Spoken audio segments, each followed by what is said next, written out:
জাতীয় সংসদ নির্বাচনে বিএনপি যে ৬৩ আসনে প্রার্থী ঘোষণা করেনি, এ নিয়েই শুরু হয়েছে যত জল্পনা কল্পনা।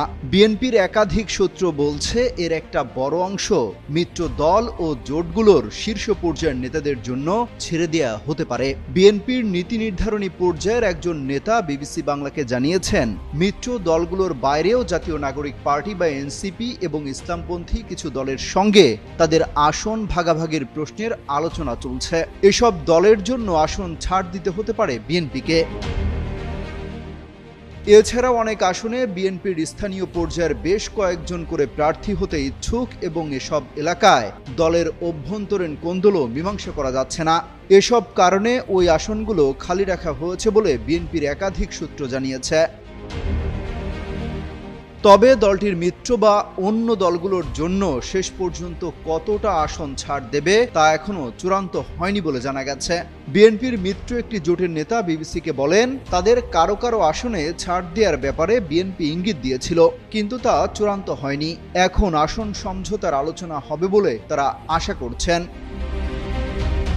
আসন্ন ত্রয়োদশ জাতীয় সংসদ নির্বাচনে অংশ নিতে ৩০০টি আসনের মধ্যে ২৩৭টির সম্ভাব্য প্রার্থী তালিকা ঘোষণা করেছে বিএনপি।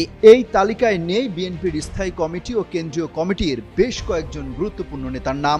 যদিও এই তালিকা ঘোষণার সময় বিএনপি মহাসচিব মির্জা ফখরুল ইসলাম আলমগীর জানিয়েছেন, এটি দলের প্রাথমিক তালিকা। দল মনে করলে যে কোনো কারণে যে কোনো সংশোধনী আনতে পারে। সন্ধ্যায় সম্ভাব্য প্রার্থীর তালিকা ঘোষণার পর দেখা গেছে এই তালিকায় নেই বিএনপির স্থায়ী কমিটির সদস্য নজরুল ইসলাম খান, বেগম সেলিমা রহমানের নাম। প্রার্থী তালিকায় নেই সিনিয়র যুগ্ম মহাসচিব রুহুল কবির রিজভী, যুগ্ম মহাসচিব হাবিবুন নবী সোহেল, সদ্য মনোনীত যুগ্ম মহাসচিব হুমায়ুন কবিরের নামও নেই। বিএনপি চেয়ারপারসনের উপদেষ্টা আব্দুস সালাম, মোয়াজ্জেম হোসেন আলাল, আমিনুল রশিদ ইয়াসিনের নামও। দলটির ভাইস চেয়ারম্যান আসাদুজ্জামান রিপনও নেই প্রার্থী তালিকায়। বিএনপি থেকে সম্ভাব্য প্রার্থী হতে পারেন আলোচনায় ছিলেন একাদশ সংসদের সংরক্ষিত আসনের সাবেক সংসদ সদস্য রুমিন ফারহানার নাম। তবে মনোনয়ন তালিকায় এবার তার নাম দেখা যায়নি। ঢাকা ১০ আসন থেকে বিগত সময়ে নির্বাচনে অংশ নিয়েছিলেন আন্তর্জাতিক বিষয়ক সম্পাদক নাসির উদ্দিন অসীম।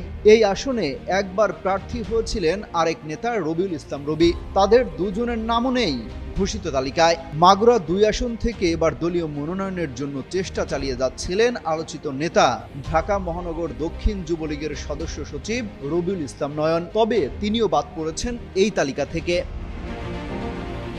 অন্যদিকে বিএনপির সিনিয়র নেতাদের পরিবারের সদস্যদের অনেকেই বাদ পড়েছেন মনোনয়ন তালিকা থেকে।